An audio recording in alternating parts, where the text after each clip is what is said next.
Ruje komeje kukenerwa na byacu ntande bisangane kuri Good People Shows kuri subscribe like share comment dukomeza kubana mu biganiro byinshi cyane bigiye bitandukanye ndashaka manda njya nkubwira ngo sasa uyu munsi nkuzaniye amakuru ariko nkomeza kwihanganisha wagize ibyago cyangwa se wahuye n'ibibazo uyu munsi rwose hari ukuntu hari impanuka yabaye itangaje cyangwa se itungura abantu benshi cyane bitewe n'ukuntu yabaye cyangwa se n'ukuntu byagenze ariko ndajya nkubwira ngo niba wenda waburiye umuntu mu mpanuka cyangwa se ukabenda wabuze uwawe mu yararwaye cyangwa se yari afite ikindi kibazo nkubwira ngo nyamuneka ihangane niyo si turimo kandi nyamuneka nuzatsindura urugamba rw'ubuzima nuzaba ageze ku ntsinzi ya nyayo naho ubundi intsinzi tubona muri iyi si niza gahe gato hari igihe tuzatsinda cyangwa se tugatsindishirizwa burundu igihe cyose ku buryo tuzahora tubyina intsinzi twagezeho ndajya nkubwira ngo sasa utarakora subscribe ukore na comment ukore na like kugira tujye dukomeza kubona bwa byinshi bigiye bitandukanye ndagira ngo nkwifurize rero ukomeze kugira umunsi mwiza kandi cyangwa se ukomeze kugira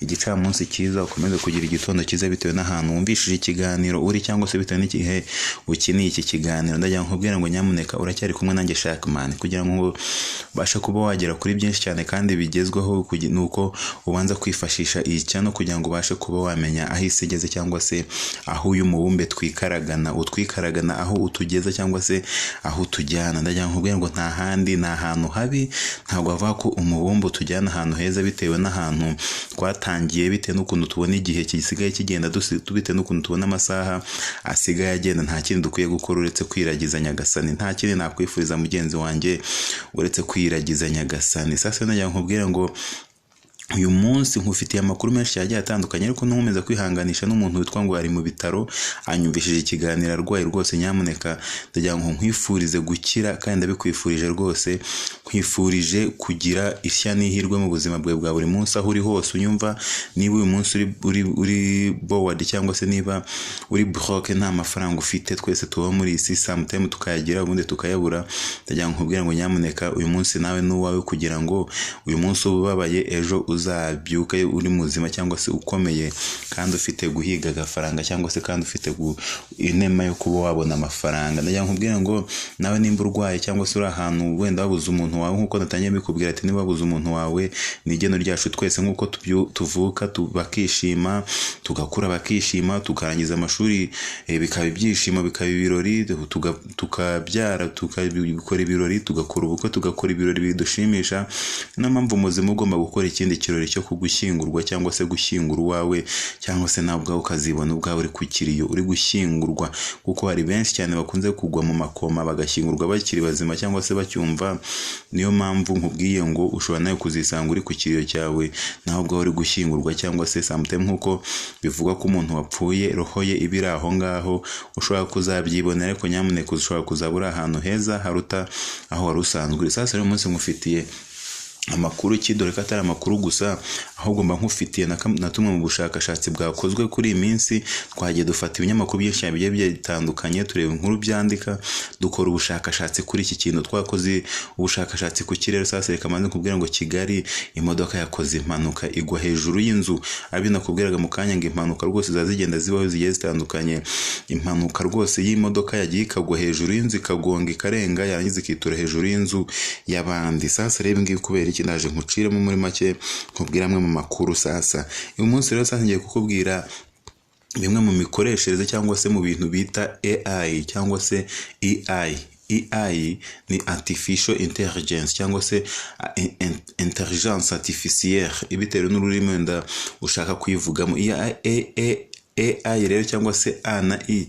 bishatse kuvuga iki bishatse gusobanura iki kubera iki ariko ukomeza gushinjwa iyi AI ivuga ko bashyishinja ko ikomeje kugira abantu injiji n'ibiporoporo mu mitwe ku buryo batakibasha kwitekerereza sasa rero ibingibi bya AI bijyanisha n'izi kamera zo mu mihanda nabyo nagukoreyeho ubushakashatsi n'ubucukumbuzi kuri izi kamera zo mu mihanda aho ushobora kuba wakorera icyaha hano ukagira ngo uragisimbutse nyamara wagera imbere akagira nka kamera igufotora kubera umuvuduko mwinshi cyane warengeje si bibyazanywe nande kubera iki bintu yaba AI cyangwa se izi kamera zo mu mihanda. Kubera iki? Ndakubwira impamvu, nkubwira igihe zaziye wazizanye n'intego wenda yari afite.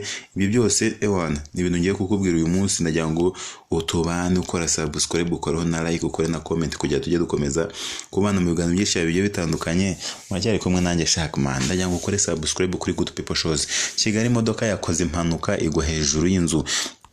Sasa rero ku mugoroba wo kuri tariki ya 30 Gushyingo 2024 nibwo bamwe mu baturage biremera mu mujyi wa Kigali batunguwe no kubona imodoka hejuru y'inzu nk'uko ababibonye babitangaje.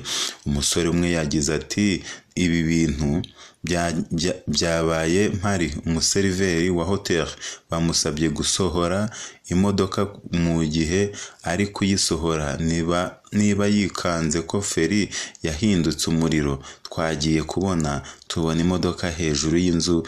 Ni amakuru asekeje kandi ababaje. Iyi mpanuka yabereye mu karere ka Nyabisindu, umurenge wa Remera, akarere ka Gasabo ku gicamunsi cyo kuwa gatandatu tariki ya 30 Gushyingo 2024, aho yashobora kuba yatewe n'umushoferi utakoresheje neza utureba nyuma televiziyo cyangwa se retroviseur, nk'uko umuvugizi wa polisi y'u Rwanda ishami rishinzwe umutekano wo mu muhanda SP Emmanuel Kayigi yabitangaje Kigali Today. Yabitangaje ikinyamakuru cya Kigali Today. Yagize ati mu bigaragara byatewe n'uburangare, imiyoborere mibi no kudakoresha neza utureba nyuma cyangwa se retroviseur mu gihe shoferi yavaga muri parking. Arongera ati nta muntu iyo mpanuka yahitanye, nta n'umwe wakomeretse, hangiritse inzu yonyine. Abantu batwara ibinyabiziga nibagire ubwitonzi, birinda amakosa yo mu muhanda ayo ariyo yose yateza impanuka. Sasa rebe ni ukubera iki najya nkubwire ngo nyamuneka mujye mwumvira polisi kandi mwumvira abayobora, mwumve n'amategeko y'umuhanda, mubashe kuba mwayakurikiza kandi muyanaze nk'uko mwarabikoze mu bitabo. Kuki gutukoze ibintu mu bitabo warangiza wagera ku byaplika bikakunanira? Why? Ese ubugaragaje ko wize cyangwa se ubugaragaje ko sometime wenda hari kata zaba zarabaye? Musasa reka nikomereze.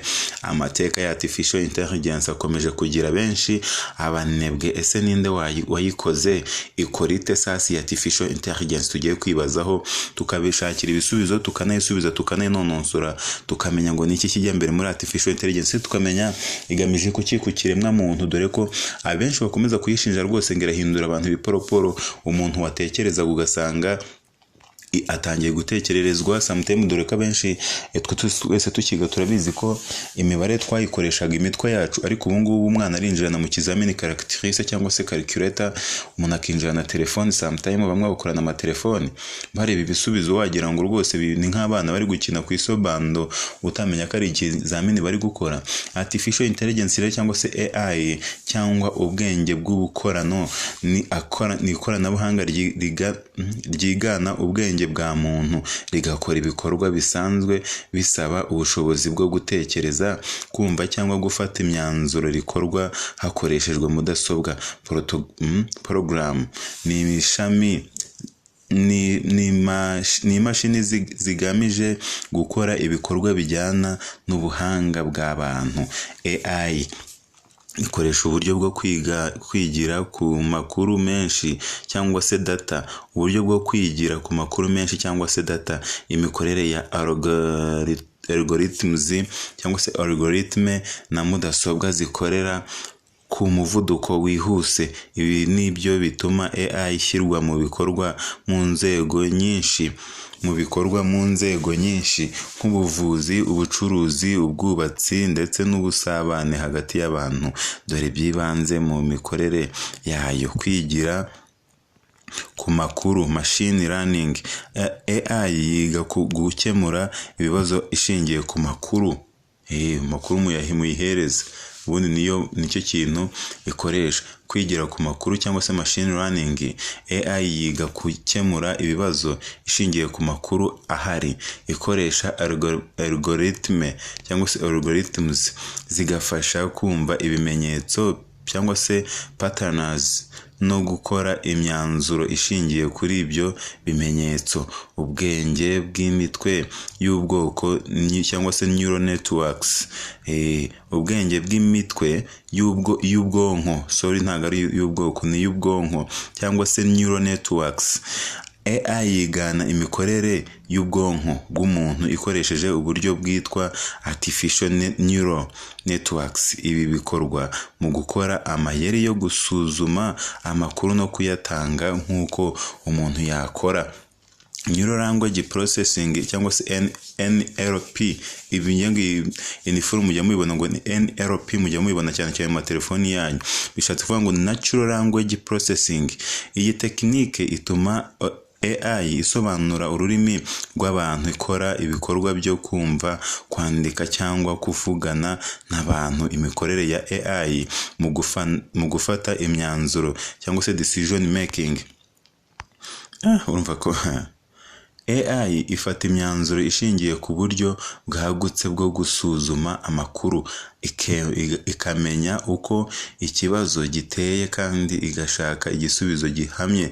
Abagize uruhare mu gutangiza AI cyangwa se AI ntiyakozwe n'umuntu umwe, ahubwo ni umusaruro w'abahanga banyuranye barimo abashakashatsi, abanyamategeko n'abanyabumenyi mu by'ikoranabuhanga cyangwa se Alan Turing mu 1912 kugeza mu 1954 nibwo yapfuye.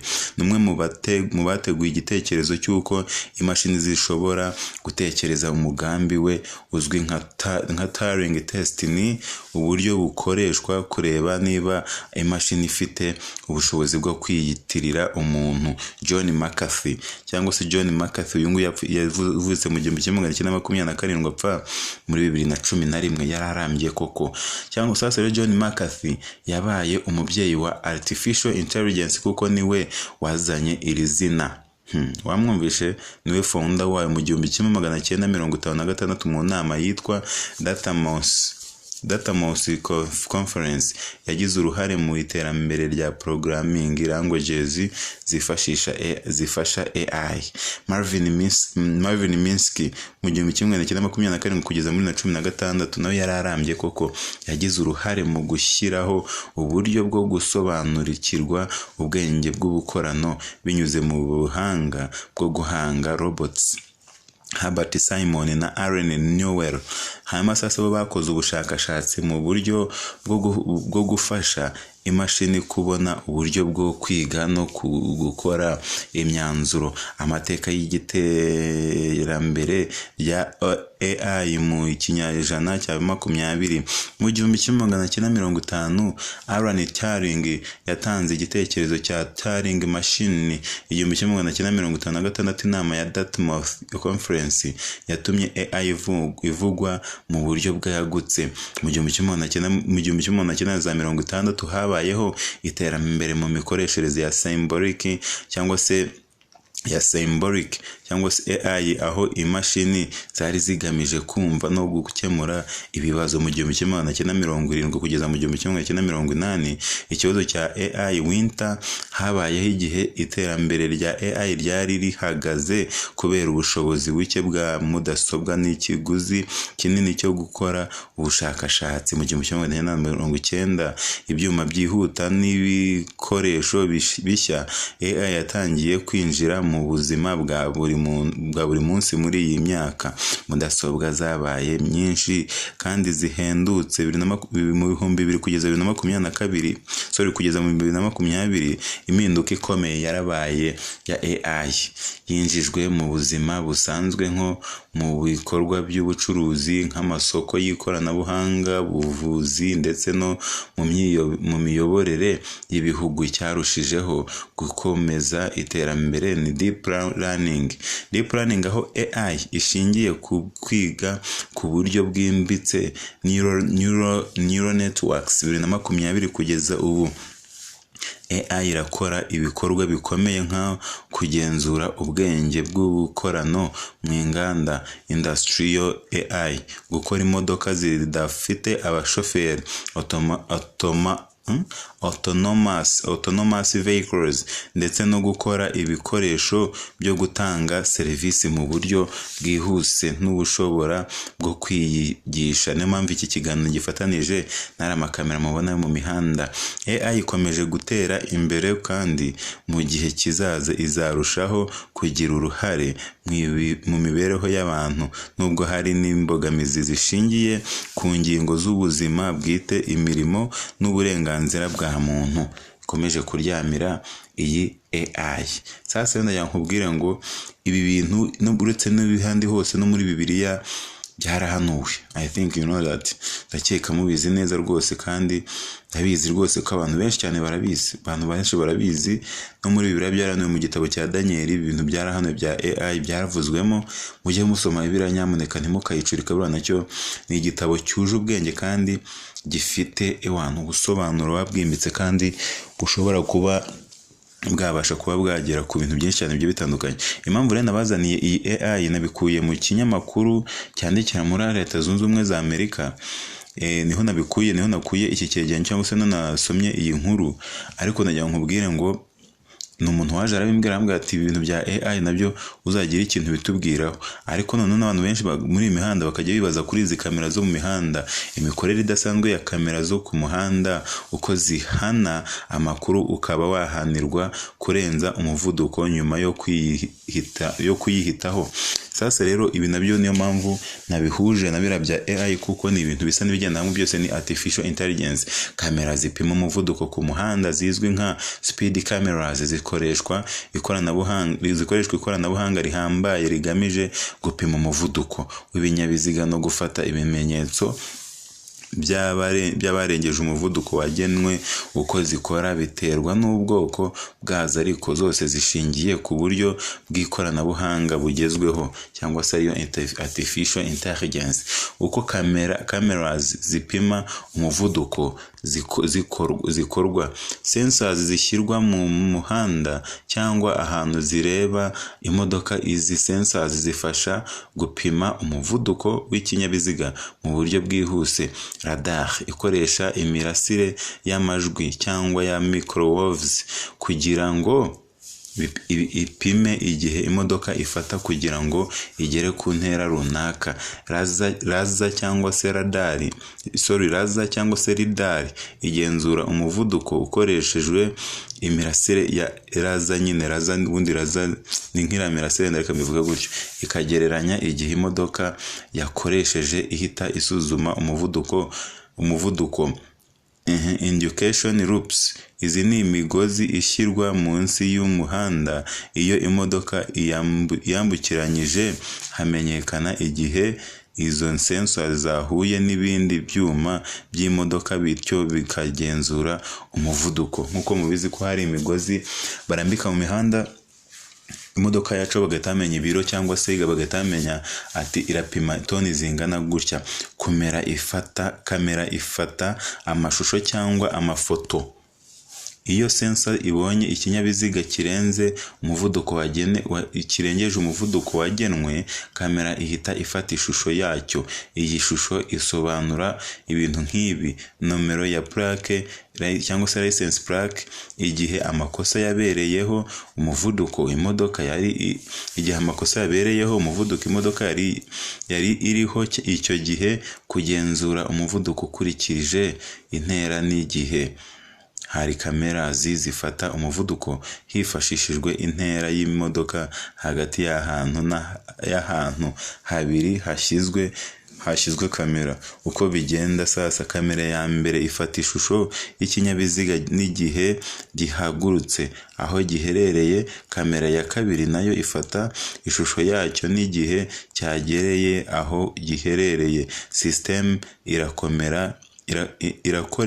irakoresha uburinganire bw'umuvuduko speed distance ndetse na time, igapima umuvuduko nyawo.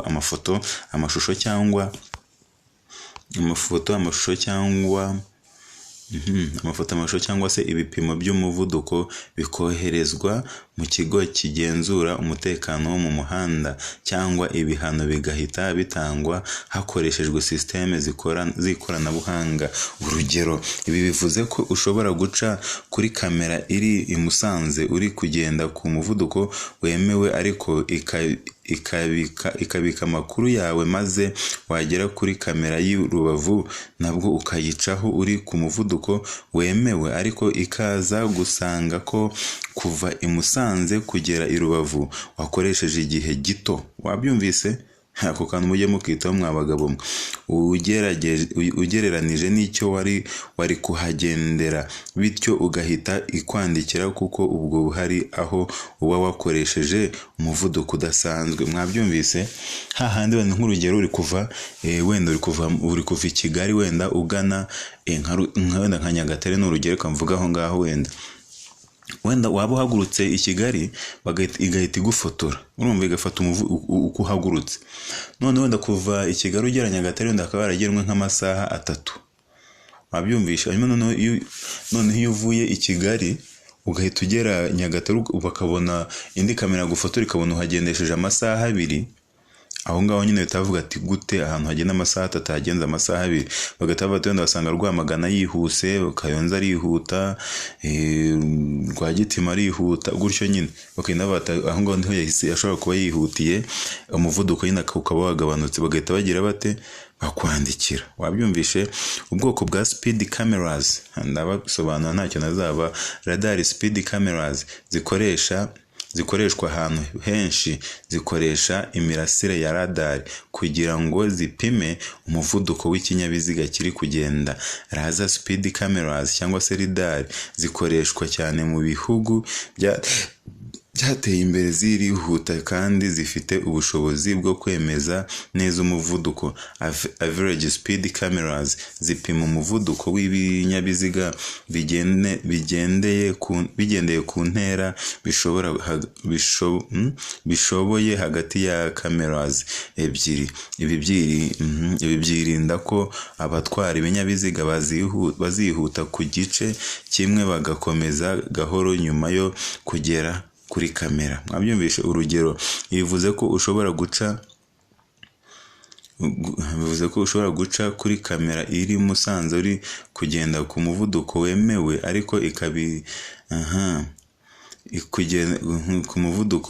ariko ikabika amakuru yawe, maze wagera kuri kamera y'i Rubavu nabwo ukayicaho uri ku muvuduko wemewe, ariko ikaza gusanga ko kuva i Musanze kugera i Rubavu wakoresheje igihe gito ugereranije n'icyo wari kuhagenda, bityo igahita ikwandikira, kuko ubwo hari aho uba wakoresheje umuvuduko udasanzwe. Mobile speed camera, izi ni kamera zishyirwa mu modoka z'abashinzwe umutekano, ziborohereza gukurikirana no gufata amakosa y'imodoka aho ziri hose. Fixed speed cameras zishyirwa ku buryo buhoraho ahantu hamwe hagenwe, cyane ahakunze kubaho impanuka cyangwa ahari amategeko akomeye y'umuhanda. Ikoranabuhanga rikoreshwa automatic number plate recognition cyangwa se ANPR, igenzura ryihuta nomero z'imodoka bigafasha gutanga ibihano byihuse, cyangwa se IoT, Internet of Things. Kamera nyinshi zikoresha uburyo bwo kwihuza n'ibindi bikoresho bya mudasobwa, bityo amakuru yose akoherezwa mu bubiko bwihariye. Artificial intelligence, n'ubundi nayo nirongera agarutse, icyo ni icya 3. Hano ndi kukubwira ikoranabuhanga rikoreshwa muri izo kamera nyine. Irya mbere twasanze ko ari automatic number plate recognition, cyangwa se kwibuka, cyangwa se ni nk'iyibukiranya rya nimero ry'ikinyabiziga. N'urugero, hanyuma sasa nkubwira Internet of Things, hanyuma icyo ni icya 2, ndongera nkubwira artificial intelligence. AI rero cyangwa se artificial intelligence ikoreshwa gusuzuma amakosa no gutandukanya ibinyabiziga. Wabyumvise? Gutandukanya ibinyabiziga bitandukanye mu muhanda wuzuye. wumvishe inyungu za speed cameras zifasha kugabanya impanuka mu muhanda, zituma abatwara ibinyabiziga bagerageza kubahiriza amategeko, zifasha mu gutahura ibinyabiziga byakoze ibyaha cyangwa byibwe, zongera ubushobozi abashinzwe umutekano mu muhanda kuko zikorana neza n'ikoranabuhanga ryisumbuye. Abyumvishe imbogamizi sasa, hari igihe zishobora kugira ibipimo byibeshya cyane cyane ku byuma bitarimo ikoranabuhanga rihambaye. Abantu bamwe bavuga ko zishobora kuba uburyo bwo kwinjiza amafaranga aho kugamije umutekano. Imihanda idashyizweho ibimenyetso neza ishobora gutera abatwaye ibinyabiziga gukora amakosa batabizi. Mu ncamake, kamera zipima umuvuduko ni igikoresho gifasha mu gucunga umutekano wo mu muhanda no kugabanya impanuka, ariko bisaba ko ikoreshwa ryazo riba mu buryo buteza imbere umutekano aho kuba igikoresho cyo guhana gusa. Nta buryo na bumwe bubaho bwo kunyura kuri izi kamera uri gutwara ku muvuduko uri hejuru ngo ntizikwandikire, uretse gutwarira ku muvuduko wemewe muri uwo muhanda. Sasa nagira nkubwire ngo ibi ni byo bya bintu nakubwiye nyine bya artificial intelligence cyangwa se intelligence artificielle, bitewe n'ururimi bikuryohera kubivugamo, ariko nkomeza kuvuga ngo nyamuneka iyi mihanda ewana utayitwayemo neza cyangwa se ngo uyigendemo neza, nawe wazisanga uparitse hejuru y'inzu nk'ira nkuru y'umuvandimwe nabanje gutangira mbabwira nti hari umuntu waguye hejuru y'inzu atwaye imodoka. Nagira nkubwire ngo nkushimire wowe uba wakomeje kumva izi nkuru wicecekeye, wenda ntukore subscribe, ntukoreho like, ntukore comment, ariko ukabusozanye natwe. Nagira ngo ewana wikomera amashyi kabisa, njye nabanje kuyagukomera. Ntongeye kubwira umuntu wese uzi ko agiye kurangiza uyu mwaka, rwose urangiza umwaka amahoro, ndabikwifurije pe, kandi niba ubyizeye umvugira utamena. Urumva ikindi rero nkomeza kubwira wowe utarakora subscribe nk'ubwa ngo uri gucikanwa bya danje, komeza kubana natwe ukurikirana ibiganiro byacu bituvumba. Nyamuneka kora subscribe, ukore comment, utubwire uti ubutaha ndashaka kumva iki, cyangwa se iki n'iki mwakivuze nabi, cyangwa se usoma nabi, cyangwa se uvuga nabi, bitewe n'ubushake bwawe uvuga icyo ushaka, cyangwa se ukatubwira icyo ushaka twebwe twazagukoraho ubutaha. Niba hari icyo unenga ukakivuga, niba hari n'icyo ushima nacyo ukakivuga. Nyamuneka ntawe udakunda credit muri iyi si, twese dukunda credit. Bura niba umpaye credit ukambwira uti kabisa thank you musaza, wakoze gutya, wankoreye aha n'aha, wanshimishije aha n'aha, nari nkeneye kubyumva none wabinkoreye, icyo gihe nanjye mpita mvuga nti kabisa uyu muntu ntabwo ari inashima. Nkomeza kuvuga ngo ukora subscribe, share na comment, dukomeza kubona ibintu byinshi bigiye bitandukanye muri kumwe nanjye Shackman. Salam shalom.